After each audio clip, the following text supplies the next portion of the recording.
It's my honor and privilege today to welcome our very special guest. His name is Gay Hendricks. Welcome, Gay. Thank you, Michelle. Great to be with you. So happy to have you here. So before we get started into this juicy conversation, I'd like to share with you just a little bit more about Gay and his work. I know many of you are familiar with his work and the work that he does with his wife, but I'll just share a little bit about him. Gay Hendricks, PhD, has been a leader in the fields of relationship transformation and body-mind therapies for more than 45 years. After earning his PhD in counseling psychology from Stanford, Gay served as professor of counseling psychology at the University of Colorado for 21 years. He has written more than 40 books, including bestsellers such as 5 Wishes, The Big Leap, and also Conscious Loving, and The New Conscious Loving Ever After.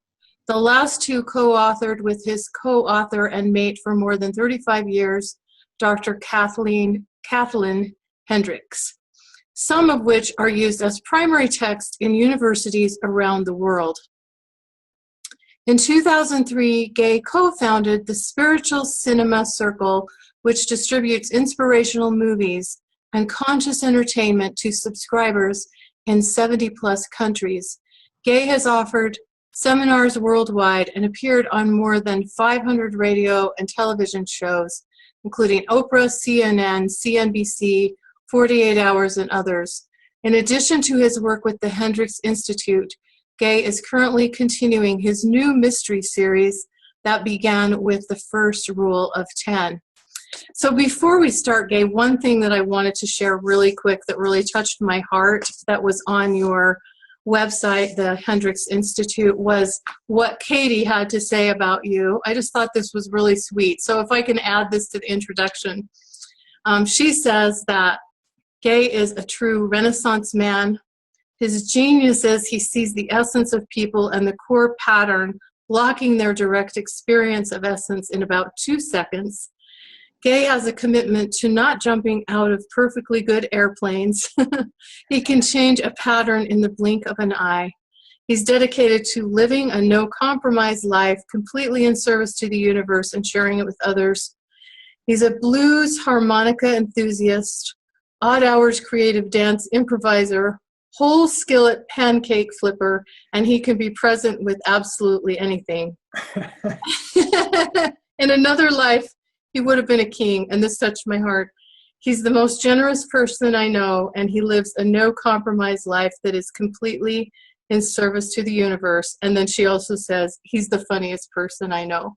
I just thought that was really sweet and couldn't resist just sharing that along with your professional bio. That's great. Well, we call her Katie around the house. Her official name is Kathleen, but you'll hear me call her Katie as well as Kathleen. We're in our 37th year together now, and I got out my calculator the other day, and I figured out 36 years times 36 point so years times 365, and I figured out that I've had 13,140 days of waking up feeling like the luckiest man alive since I met Katie Hendricks. And so she's woven into everything we do here. And she's just starting a new training tomorrow. She has an advanced group that comes here a number of times a year to work with her, and she has 40 of them coming in tomorrow. So she's over getting ready for that training. Beautiful. Well, that's so lovely. And I wonder, Gay, if you can share with us a little bit before we get into some of the main content. I wonder if you can share a little bit more about your personal journey and how you came to do the work that you do in the world. What inspired you? What moved you? What called you to do this work? Well, before I got into relationship work, I mostly kind of had to work on myself because I grew up in such a way. I had a lot of physical problems when I was a kid. I was very obese.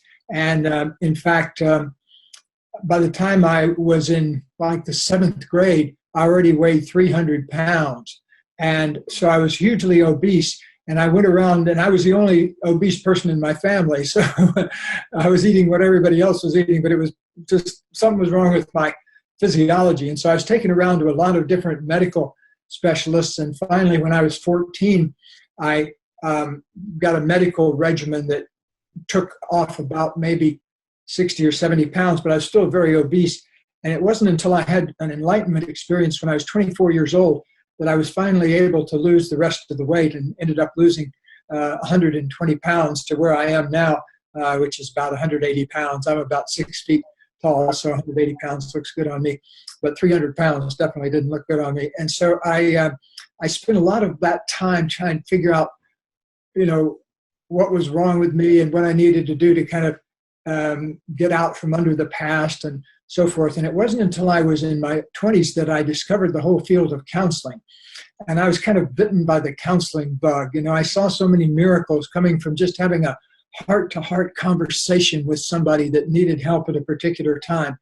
And so I began to write little articles and even some poetry about counseling, about how we could connect with other people in a healing way. And I ended up, some of those poems got spotted by one of the professors at Stanford, and so I ended up going to Stanford for my PhD. And at Stanford, I got very interested in working with relationship issues, because I was trying then to resolve a lot of my own relationship issues and trying to figure out why none of my relationships in my teens or 20s had worked very well. And so one of the ways my mind works is I like to, instead of going to a book to read about something, I can do that, but I like to just kind of walk around in the woods and ask myself and kind of, wonder about those kinds of things. And on one of those experiences, I got a clear insight of why my relationships did not work and what I needed to do to heal them.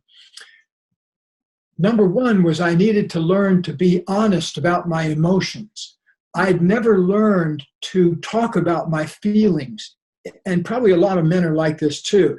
I come from back in the 50s where men were supposed to be like John Wayne, and Right. kind of the strong, silent type. And, you couldn't really picture John Wayne saying to his wife, honey, I'm hurt about something, or honey, I was angry about that, or honey, I'm scared right now. You can't really picture those kind of super jock type men talking like that. But I realized in my relationships, women were always asking me how I felt about something, and I always stonewalled it. I never was just honest about it. So I figured out, okay, the one thing I got to really learn how to do is just be honest about what's going on inside me. The second thing I figured out was in arguments, we would always go for blaming each other. In other words, we would kind of run to the victim position and blame the other person as the perpetrator. And of course, the other person never sees it that way. They withdraw and they say, you're the perpetrator. And so in my relationships, I would have these arguments where we would go back and forth about whose fault it was. Right.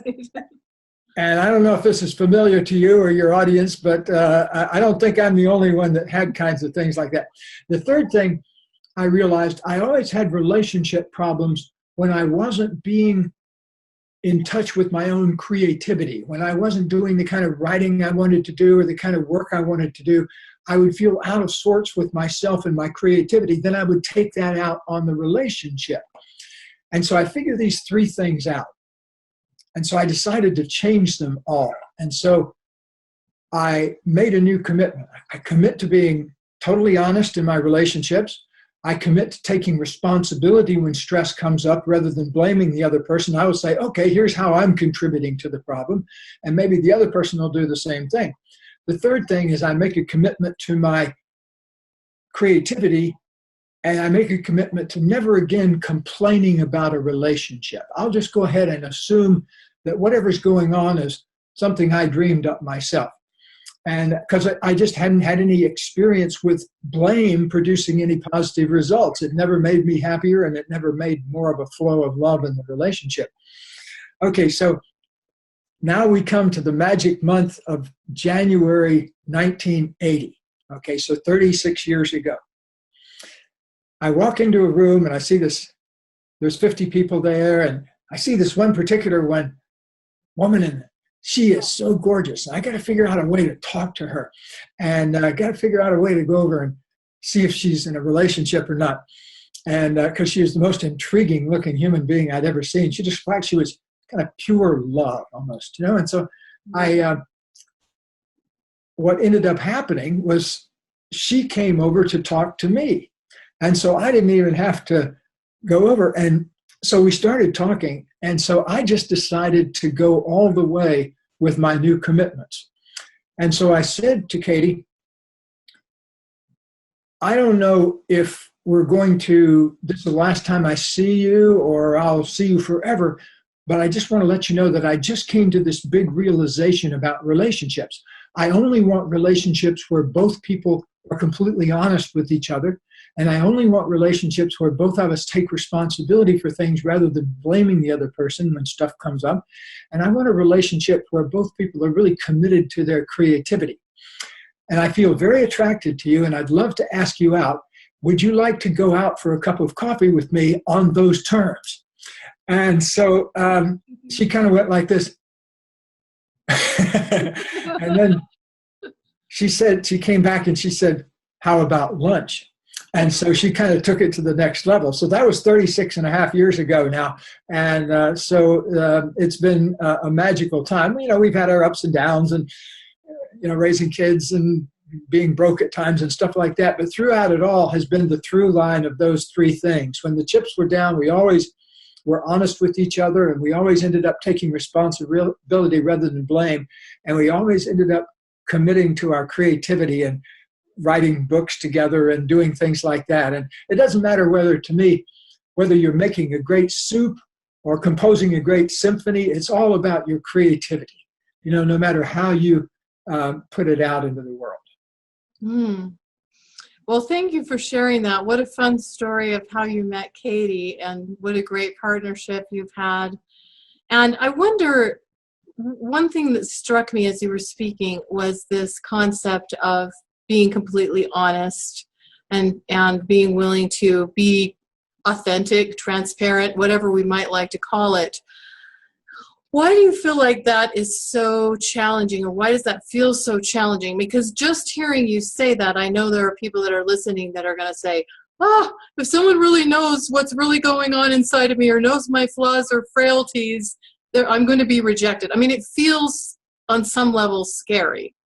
Well, I think you need to be, you know, you really only need to be impeccably honest with people you really care about. Okay. You don't need to go spill your beans to the paper boy in the morning or, you know, something like that. But what's required is that we take impeccable care about how we speak to our loved ones. So, for example, there are only really three feelings that people trip over. In other words, when people come in here and work with me, couples, they always are having trouble expressing one of three feelings, and sometimes all of them. They can't say, I'm angry, when they're angry. They have trouble saying, I'm sad, when they're sad. And they have trouble saying, I'm scared, when they're scared. And blocking those three emotions, they sound very simple to do, but human beings have been so programmed to be dishonest about those very feelings. Because I don't know if you ever had this happen when you were a kid, but a couple of times I tried telling the truth about something and got punished for it. Yeah. Like I remember telling my brother once that I was scared about something. And he was 8 years older than I was. So this was like when I was 7 or 8 years old. And he said, don't talk about that in this neighborhood. That's not the way people talk in this neighborhood. You know, you'll get the crap beat out of you if you go around telling people you're scared. You want to make sure people know you're not scared about anything. You know, but that kind of hiding ourselves, whatever it is, becomes very costly then if you are in an intimate relationship. Because one of the things that has to happen in a relationship is emotional resonance. And you have to be able to resonate with what the other person is feeling and they with you. And so if you're blocked off, or you won't talk about certain things, or you stonewall certain things, or you make a joke, you know, when people ask you about your feelings, it cuts off a flow of communication that needs to be always moving. And so, like I said, though, just pick a few people that you really want to be close to as the ones you're completely honest with. You don't have to talk to the taxi driver about your feelings or anything like that. Mm-hmm. Yeah, I think that being able to be authentic and honest is part of what makes it safe also for our partners that we're in a relationship with to be authentic and honest. It creates that environment, right? Yes. Well, there are two things there, Michelle. One is that there's the end of it where I'm speaking my truth. If I say I'm scared or I'm angry or I'm sad, but then there's the other end of it that the other person needs to be willing to listen to the truth. And many people don't want to hear the truth, so they kind of stonewall the person if they even try to do that. I've actually had people in here go like this when their spouse started saying something they didn't want to hear, just like a child would do. But, but the thing is about honesty is it's never harmful because it's already happened, usually before, like a person in here the other day confessed to having an affair. Mm-hmm.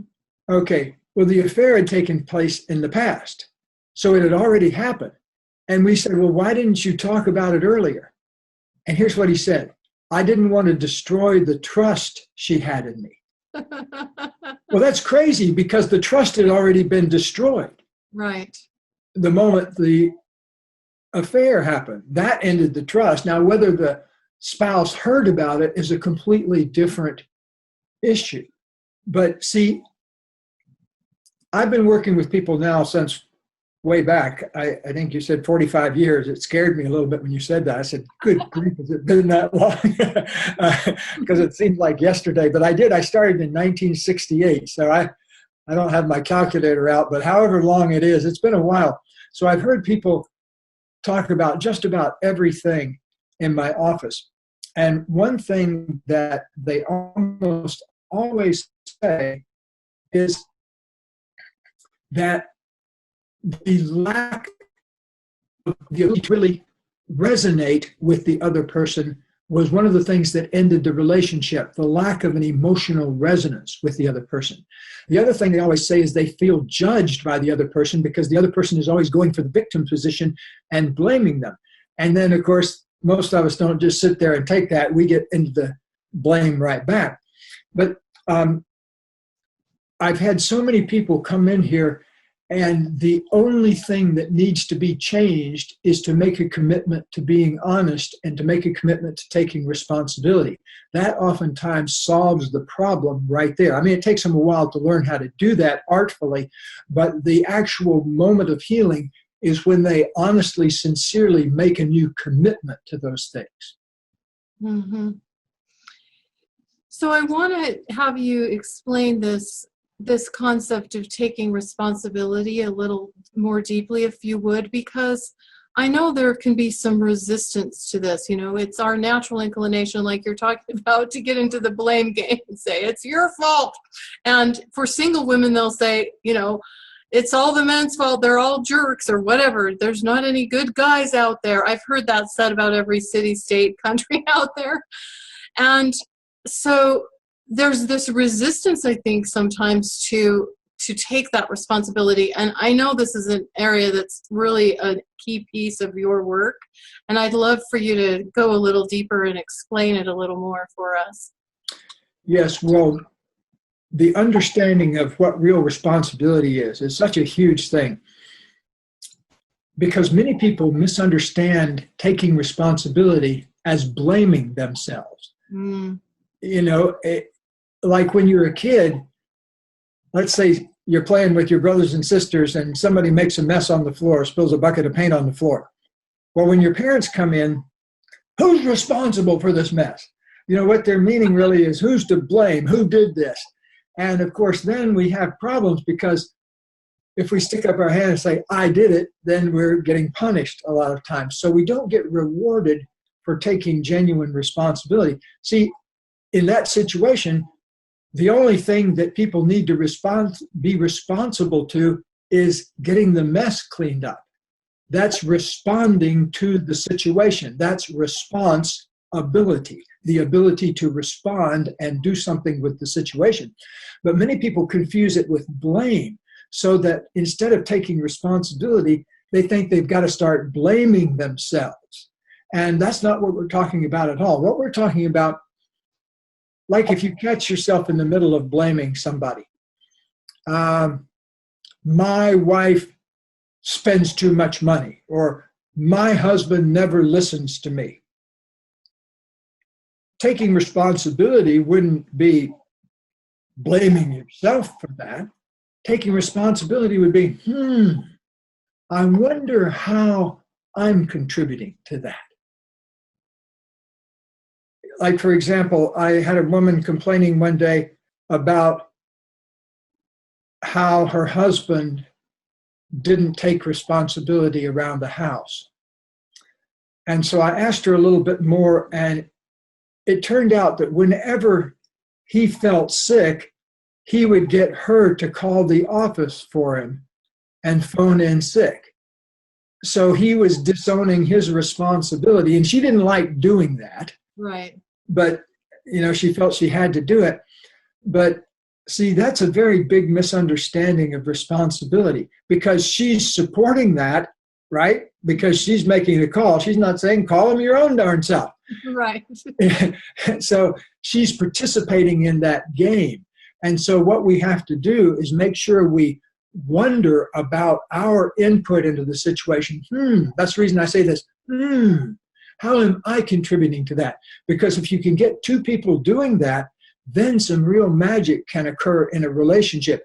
But if you've got one person who is willing to take responsibility and the other person is still engaging in blame, that oftentimes predicts the deterioration of a relationship. Mm-hmm. Yeah, it's very interesting. It's a very interesting thing to think about. And that question that you're posing is, what part or what role am I playing in what's happening there? It made me think of a recent incident with my sister.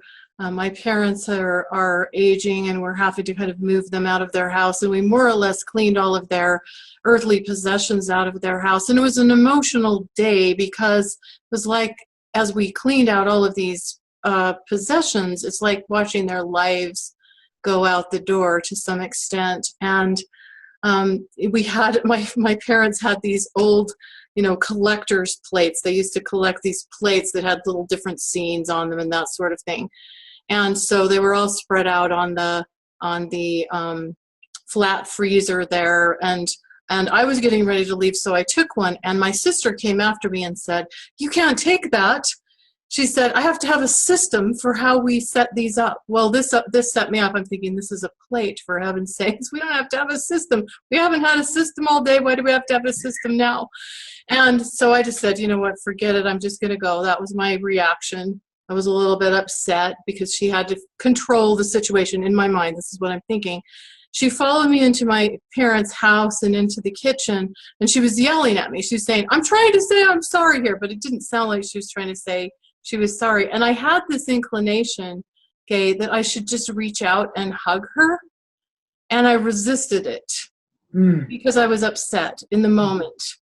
And this just happened a couple of weeks ago. And so it's been on my mind. And I just thought, I've been asking this question about this particular situation. I mean, it felt like she came after me. It felt like she attacked me. But I'm thinking, what part did I have in this interaction? And one part I know is that I resisted that impulse just to hug her, and we probably would have been okay and everything would have been fine. Instead, we had a little bit of a falling out. Mm-hmm. And it sounds like, and I know this happened to me with my brother when we were doing the same thing, basically cleaning out my mother's house after my mother passed away. He got upset because my daughter, who was there helping, had taken an old 1930s dress of my mother's and had tried it on and was taking, to me, the thing was probably worth about 75 cents at a thrift shop at that, but she liked it and she wanted to keep this thing. But my brother got upset at her about taking this thing that she hadn't asked permission to take. And I was blown away by it, because I didn't have any attachment to the matter. But later on, we realized that it was just the upset of being around, in my mother's energy and that kind of thing. And then both of us had unresolved stuff about that, I guess. And so, but when I'm thinking in particular would be to look at anything that happened in that situation and think, is that part of a theme that has occurred on other occasions, that sort of thing? Does it ring a bell when you look at it from that perspective? A little bit. There was another period, there was another time where my sister, the same sister, had a little bit of an outburst, kind of an unexpected outburst at me. And I was thinking to myself, maybe there's something I'm doing that is triggering something in her, even though at this point I don't quite know what that is. I don't know if it's because I'm the older sister and she perceives me as being bossy, or she perceives me as having been shown some kind of favoritism. I'm not sure, but it just came up for me. And so, I'm exploring this question in my own life in the context of this incident that happened with my sister.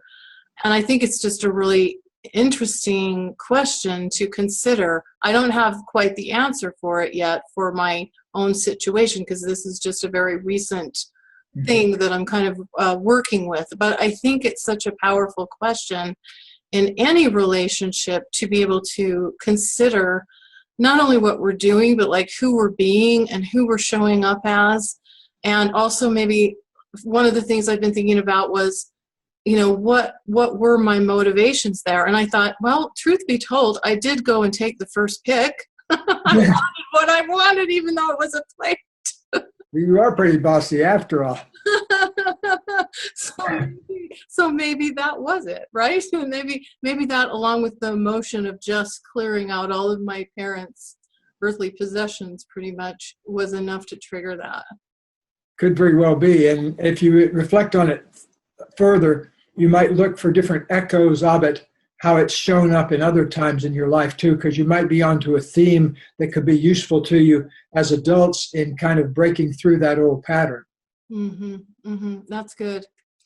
So I also want to have you speak a little bit more about the creativity piece that you talked about, Gay, because this is kind of a new, idea for me. It's like, as you were speaking about that, I thought, okay, now what about creativity is so powerful in the context of relationships? I mean, I think creativity is deeply satisfying to us as human beings, but I'd love to hear your perspective on that in the context of what you were talking about in relationships. Yeah, you mentioned the new book, Conscious Loving Ever After, which is about people over 40. It's in the second half of life. And the first chapter of it is called Creativity Calling, because the way we put it is every moment after 40, and particularly after 50, every choice you make is a choice between creativity or stagnation. Creativity or stagnation, because there's a tremendous pull in life to keep doing things the same old way once you get up into midlife. And, the cartoons and the TV shows are full of crotchety old people that don't change their opinions and that kind of thing. And so one of the things you really have to be mindful of at midlife and beyond is the act of constantly opening up to more and more of your creative potential. Because one of the great things about life nowadays is that we live longer and have more time to stretch out into our full potential. So the reason it's so important in relationships, Michelle, is because when we are not true to ourselves creatively, when we're not acting out of our own creative potential, when we're not doing things each day that put our creativity out into the world, we take that out on our relationships. Because human beings have a deep, fundamental urge to be fully themselves in a creative sense. And again, it doesn't matter if you're a chef or a composer or a gardener or whatever. It's whatever you do creatively that stretches you, that you don't always have the right answers to, that brings up discovery for you and new learning. So those are the kinds of things that to be looking for, especially at midlife and beyond.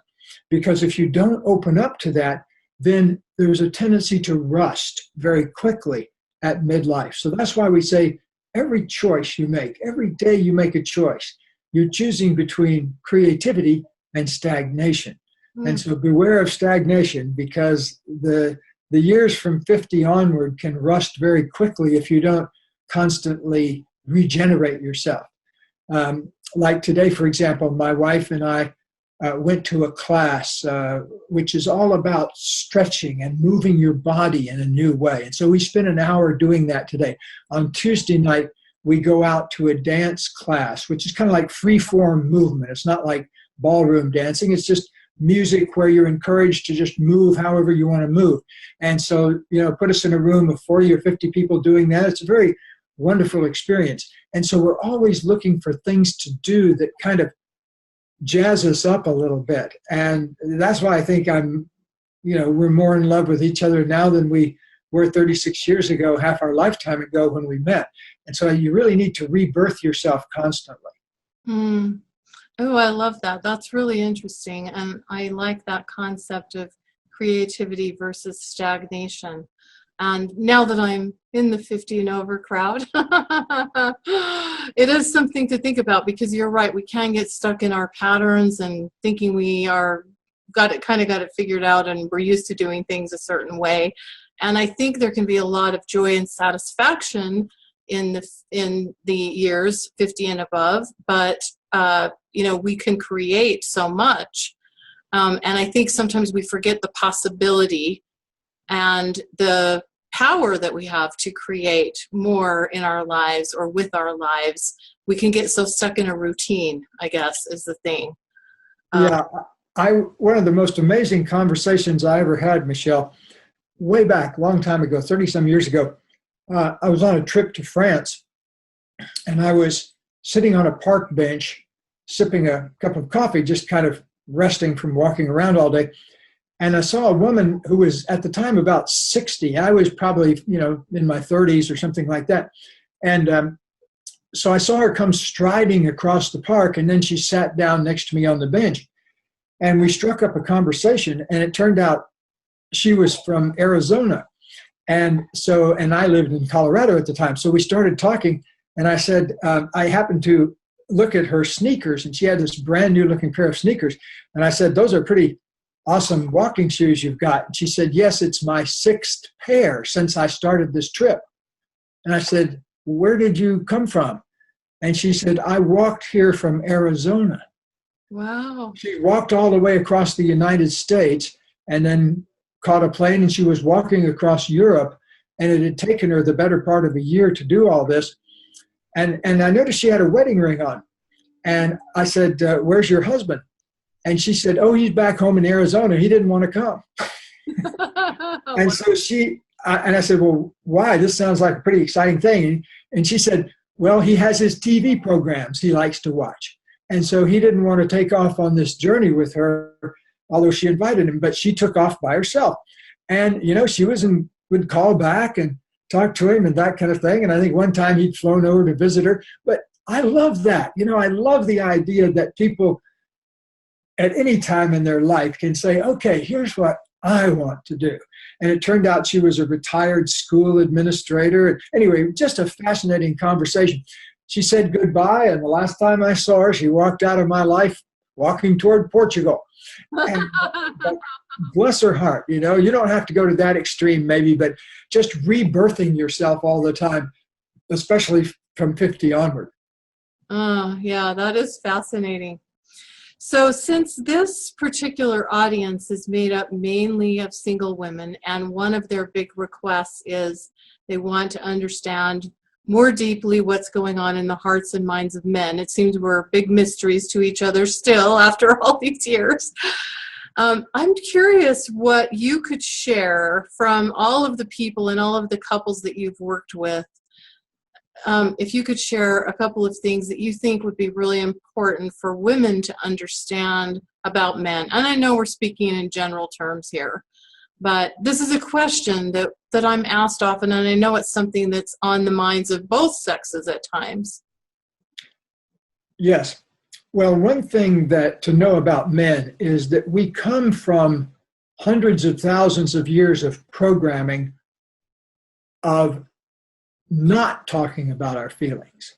So please have compassion for us, because during the hunter-gatherer era, which went on for most of human evolution, I mean, human beings have only been in farming situations and cities for 10,000 years. But if you go back 100,000, 200, 300,000 years, we were hunter-gatherers and we moved around in small bands. And if you're a male hunter-gatherer, you're out hunting a lot. And the one thing you got to do if you're a hunter-gatherer person is not talk very much. You keep quiet and you make little tiny communications. Hey, look, there. And then if you look back at around the campfire, women got programmed a different way to keep a steady flow of communication going, because that also making noise around the campfire scared off animals, and it had a function in addition to just kind of keeping the flow of communication going. So men and women evolved in a very different way. And you've probably read some of my friend John Gray's books about men are from Mars and that kind of thing. Well, the thing is that we are all the same at the heart, but we've just been programmed differently. And that's important because men, just like women, have things we get angry about, things we get sad about, and things we get scared about. And just because we can't communicate about them doesn't mean we're not feeling them. So one thing to know about men is that we're often very clunky about communicating, and we need a lot of compassion about that. So, but we also want you to require us to do that, okay? Because we need to do that to learn how to grow. As the Buddha said way back thousands of years ago, we each have, I think he said something like 34 feminine qualities and 34 masculine qualities, and the fully realized human being has all of them functioning together as one whole. And so men, just like women, have these fundamental feelings that we need to learn how to communicate about. Another thing to know about men, I can illustrate with a study that we did one time when I was a university professor at Colorado. We surveyed 145 different couples that had been married for 17 years or longer.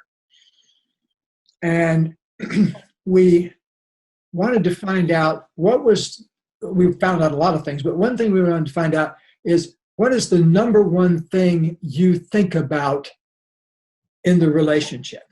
Okay? Mm-hmm. And when we got the results in, oh boy, was it a little depressing, because all the women, the number one thing was, am I doing enough for the relationship?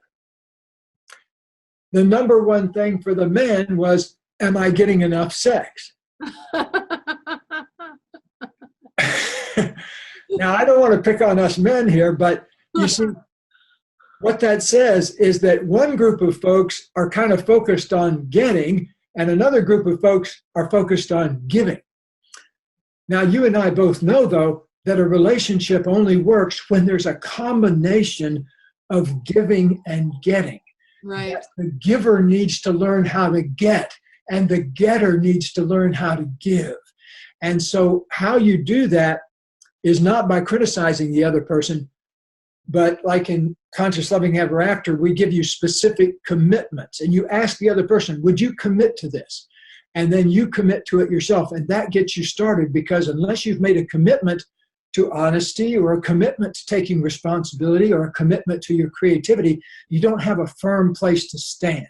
Once you make a full-scale commitment to it, then you have some way you can hold yourself accountable. Mm-hmm. Yeah, thank you so much for sharing that. I think that's really, really interesting and really, really important. And so I want to give you a chance to tell us a little bit more about your new book. I know you've mentioned it a couple times, but I know it's your new baby, and you've written so many wonderful books, but I want to give you a chance to highlight this one a little bit, and then also just share a little bit with this audience on how they can get more of your work, or be in contact with more of your resources? I know your books are all over on Amazon and everywhere the books are sold, but how can they learn more about you and your work, and your lovely wife? Well, the books are everywhere, as you say. We just started a new show of little 5 or 10-minute episodes that are on Amazon Prime. If you're an Amazon Prime member, go look at Conscious Love Stories, and you'll see our show. If you're a Prime member, you can watch them free. And I think if you want to download the others, they're $1 or $2, something like that. But it's our new Amazon show, and we're very proud of it. One thing I just wanted to read on the back of Conscious Living Ever After was from a dear friend of ours named Iyanla Van Zant. Some of you have probably seen her on television and that kind of thing. She says, we felt so happy when she said this. This book will transform and enrich the way you and your partner experience each other and yourselves. I hope you will read it, come to see love in a new light, and relish the opportunity to spend time with these incredible souls. And I was so grateful to Iyanla for, first of all, reading the book and making a wonderful comment like that on it. So basically, we've been doing the same thing now for 36 years, which is teaching people how to have better relationships through doing the very simplest kinds of things. And so we teach trainings every year here in our place in Southern California. We also have a number of websites that are worth visiting. Like you mentioned, Hendricks.com. That's where a lot of our work is. We also have a really great website called heartsinharmony.com that has a lot of our home study materials, like e-courses that you can take and things that are really helpful, low-cost kinds of programs. So heartsinharmony.com is a good place to look too. Okay, thank you so much. And you said this new book is specifically for people over 40. So this is perfect for this audience. And how does it differ? How does it differ from your book, Conscious Loving, in addition to being to that audience? Yes.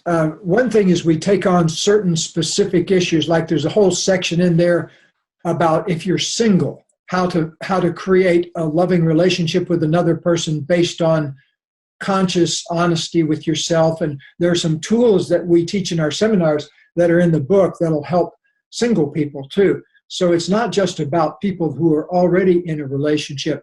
So one difference is that we focus on single folks in there. Another thing is we have a big focus on this issue of creativity, because we discovered that in the years since the original Conscious Loving book came out. And so that's one of the big new things in Conscious Loving Ever After. But there are a lot of other tools and techniques that are really useful in your 40s, 50s, 60s, and 70s, up into your 80s even. We've only had a few couples in here in their 80s, but we've had a tremendous number in their 60s and 70s and 50s.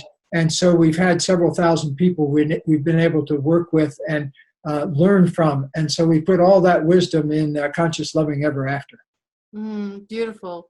Well, congratulations on the new book. And I'm so grateful that we were able to spend this time together tonight. And I'll give you the last word in just a moment, Gay, if you want to just leave us with kind of a parting thought or last piece of wisdom. But I want to thank you again for sharing so generously and for all the wonderful work that you're doing in the world, because I know you are helping so many people and have helped so many people. So it's really, really beautiful. So thank you for that. I honor you for that. And I just also want to thank everyone in our audience. So before we wrap up tonight, Gay, do you have a parting thought that you'd like to leave us with? One thing, Michelle, is that it's hard to have a relationship, a fully loving relationship with another person, unless you have a fully loving relationship with yourself. And a lot of times, just pausing for 10 seconds to love and honor and appreciate yourself can make a huge difference in how you see other people and how you treat other people. So when things aren't working in a relationship, take a moment to give yourself the love that you want and need, instead of trying to get that from the relationship. Because oftentimes what's missing is that 10 seconds of just purely honoring and loving yourself unconditionally. Yeah, that's really powerful. And I do think that is a key. So I really appreciate you mentioning that as our closing thought. So thank you again for being with us, and everyone be sure to check out Gay's new book and his websites and all of his wonderful resources. I know that the work that he does in the world is so incredibly valuable, and many of you will want to go deeper in exploring it. So thanks again for being here with us. Bye-bye for now.